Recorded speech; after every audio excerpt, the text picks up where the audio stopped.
আজকের গল্প ক্ষুধার্ত নন্দিনী। কলেজের নাইট গার্ড পাঁচু কাকার কথা সেদিন আমরা এক চুলো বিশ্বাস করিনি। বিশেষ করে আমি তো নই। কি একটা প্রসঙ্গে সেদিন পান চেবাতে চেবাতে চাপা গলায় উনি বলে বসলেন, তোমরা শান্তিপুরের ভাঙা পোড়া বাড়িটা দেখেছো? আশা করি দেখেছো। তা বলি কি ও বাড়ির কোনো ইতিহাস তিতিহাস কানে গেছে নাকি? আমরা চারজনই ফার্স্ট ইয়ারের স্টুডেন্ট। সবে মাত্র মাস দুয়েক হলো এই নতুন কলেজ। এখানকার ইতিহাস, ভূগোল, বিজ্ঞান কোনো কিছু সম্পর্কেই আমরা অবগত নই। আমরা প্রায় একসাথেই বলে উঠলাম, কই না তো, কি ইতিহাস, আমরা তো কিছুই শুনিনি। পাঁচু কাকা তার মুখটা আমাদের দিকে এগিয়ে লাল লাল দুটো চোখ বড় বড় করে বললেন, ও বাড়ির চার দেওয়ালের মধ্যে বন্দি হয়ে আছে নন্দিনী নামের এক সুন্দরী ললনার অতৃপ্ত আত্মা। গেঁজাকুড়ি গপ্প নয় হে বাপু। বেশ কয়েকজন যুবক ও বাড়িতে রাত কাটিয়েছিল, আর ফিরে আসেনি। আর যারা ফিরে এসেছে পেরেছে, তারা সবাই হয়ে গেছে বদ্ধ উন্মাদ। শুনেছি আগে নাকি নন্দিনীর ভূত গ্রামের অল্প বয়সী ছেলেদের মোহের জালে জড়িয়ে টেনে নিয়ে যেত ওই বাড়িতে। তারপর একটু দুষ্টু হাসি হেসে নিয়ে পাঁচু কাকা আবার বলতে শুরু করলেন, কত বড় বড় গুণিন এলো, ওঝারা এলো, কেউই নন্দিনীকে শায়েস্তা করতে পারল না। ওদের মধ্যে কেউ একজন নাকি বাড়ির চারপাশে একটা গণ্ডি টেনে দিয়ে গিয়েছিল, আর এই কারণেই নাকি নন্দিনী বাড়ির বাইরে পা রাখতে পারেনি। আমরা খবরদার ও বাড়ির ত্রিসীমানার মধ্যেও যেও না। নন্দিনীর কবরে পড়লে জীবন যৌবন সব শেষ। নন্দিনীর গল্প শুনে আমরা চার বন্ধুই অট্টহাস্যে হেসেছিলাম সেদিন।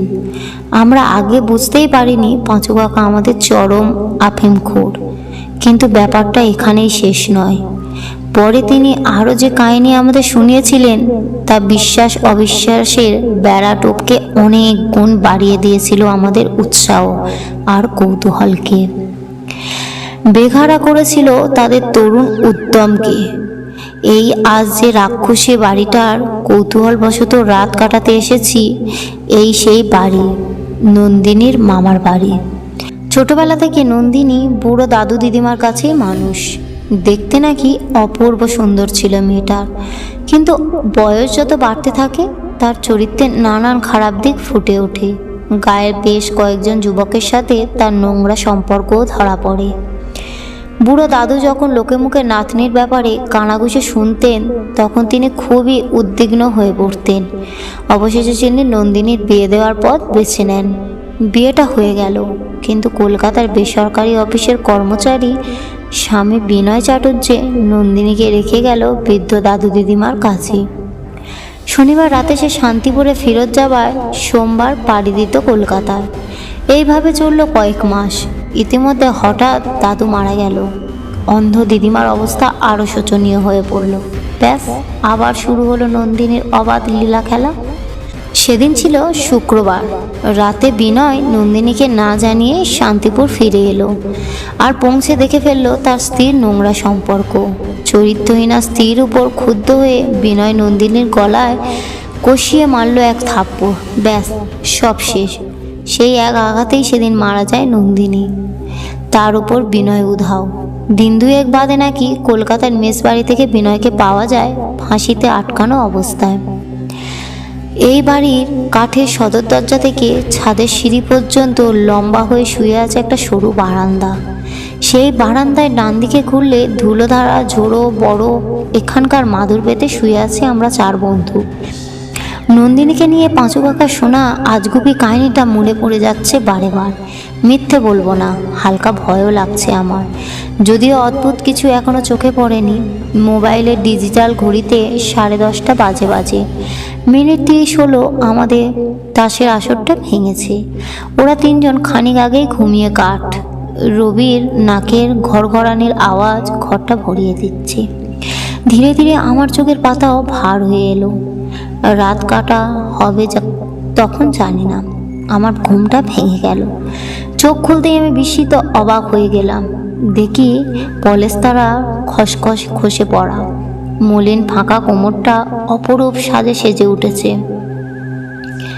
দেখলাম রুমটা দামি দামি আসবাবপত্র ঠাসায়, আর আমরা শুয়ে আছি নরম চকচকে পালঙ্কে। আশেপাশে কোথাও থেকে একটা তীব্র সুরভি ভেসে আসছে। ধরপড় করে আমি বিছানায় উঠে বসলাম। এদিক ওদিক দেখতে, চোখ বোলাতে বোলাতে হঠাৎ খাটের পায়ের দিকে নজর পড়তেই আমি চমকে উঠলাম। দেখলাম সুসজ্জিত সুন্দরী এক নারী মূর্তি পাশে দাঁড়িয়ে আছে। সেই নিস্তব্ধ রাতে তাকে দেখা মাত্রই রূপ, যৌবন এবং পোশাক পেশিতে তীব্র টান গজাতে শুরু করলো। আমি উত্তেজিত হয়ে উঠতে লাগলাম। মূর্তিটা প্রথমে শরীর দোলা জ্বালানো একটু মৃদু হাসি হাসলো। তারপর নারী মূর্তিটা ইশারা ইঙ্গিতে আমাকে ডাকতে ডাকতে ঢেউ খেলিয়ে এগিয়ে যেতে থাকলো, আর আমি তার যৌবনের টানে লোলুপ ক্ষুধার্ত কুকুরের মতো পিছু নিলাম। আর এখন আমরা সরু বারান্দার বাম দিকে বড় ঘরটা এসে পড়েছি। নীরব কোমরটা আমার উদ্মন হৃৎপিণ্ডে ডুবে আছে। আমার নিজের বাস্তব জগৎটা ফ্যাকাশে হতে হতে কোথায় হারিয়ে গেল। আমি শুধু তার সুগঠিত শরীরের আকৃষ্টে আবদ্ধ হয়ে রইলাম। এটা যে পাঁচু আকার সেই দুষ্টু সিনেমার নায়িকা নন্দিনী, তা বুঝেও বুঝতে চাইলাম না। প্রেত নন্দিনী সংস্পর্শে আসা পুরুষদের হালের ব্যাপারে আমি অবগত ছিলাম, কিন্তু সেসব কিছুকে পাত্তা না দিয়ে আমার ক্ষুধার্ত শরীর নন্দিনীর প্রথমে এলোমেলো পোশাক কোমল গতিতে গা এলিয়ে দিল। তারপর আঙুল নাড়িয়ে সূক্ষ্ম সুরে আমাকে আমন্ত্রণ পাঠালো, এসো, কাছে এসো, লজ্জা কিসের গো? বহুদিন ধরে আমি অতৃপ্ত, অভুক্ত, দেহটার প্রতি কষে কষে আমার ক্ষুধা। কাছে এসো, তোমার শরীরে তো দেখছি ঝড় উঠেছে, এসো, শান্ত হও। সে একে একে পায়ের নুপুর, হাতে চুড়ি খুলে রাখলো খাটের পাশের টেবিলের উপর। আদিম রিপু আমাকে আপাদ মস্তক গ্রাস করে খসখস করে চিবিয়ে খাচ্ছিল। আমি হামলে পড়লাম তার উপর। প্রথমে তার শরীর স্পর্শ করলাম, তারপর ধীরে ধীরে চলে বসলাম শুভ্র কোমল দেহটার উপর। এমন অপরূপা, এমন চোখের চাউনি আমি আগে দেখিনি। উত্তেজনা আর দেহোত্তাপ তখন সর্বোচ্চ চূড়ায় পৌঁছে হাজির। তখনই হঠাৎ চোখে পড়ল ড্রেসিং টেবিলের আয়নাটার উপর। আয়নার কাছে যে দৃশ্য দেখলাম তা আমার শরীরে ফুটন্ত রক্তকে এক ঝটকায় হিম করে দিল। সাথে সাথে সারা শরীর গুলিয়ে উঠল। দেখলাম আয়নার ভেতরে আমি শুয়ে আছি এবং ভয়ঙ্কর বিভৎস পচা গলা নারীর নগ্ন শরীরের উপর। এতক্ষণে আমি নিজে হুঁশ ফিরে পেয়ে আতঙ্কে ছিটকে মেঝেতে গড়িয়ে পড়লাম। আমার বড্ড বমি বমি পাচ্ছে। হৃৎপিণ্ডটা সজোরে ধাক্কা দিতে দিতে যেন বাইরে বেরিয়ে আসতে চাইছে। আমার চোখের সামনে সুসজ্জিত কামরাটা সব কিছু ভেঙে চুরমার হয়ে আবার আগের মতো ধুলো নোংরায় ভরে গেল। আমি খানিকটা হামাগুড়ি দিয়ে, তারপর দু হাতে ভর দিয়ে কোনো রকমে উঠে দাঁড়িয়ে বিদ্যুৎ ভেঙে কামরা ছেড়ে বেরিয়ে এলাম। দরজাটা দড়াম করে বন্ধ করে দিলাম বাইরে থেকে। আর ঠিক সেই মুহূর্তে নন্দিনী মোটা কাঠের দরজা খুঁড়ে বেরিয়ে এসে আমার গলা চেপে ধরে ঠোঁটে ঠোঁট মেলানোর জন্য ঝাঁপিয়ে পড়ল। আমি আমার সর্বশক্তি একত্র করে দু হাত দিয়ে তার গলা ধরে ধাক্কা দিয়ে সরিয়ে দিলাম। তারপর আমি বোধবুদ্ধি হারিয়ে সিঁড়ি বেয়ে পালাতে লাগলাম।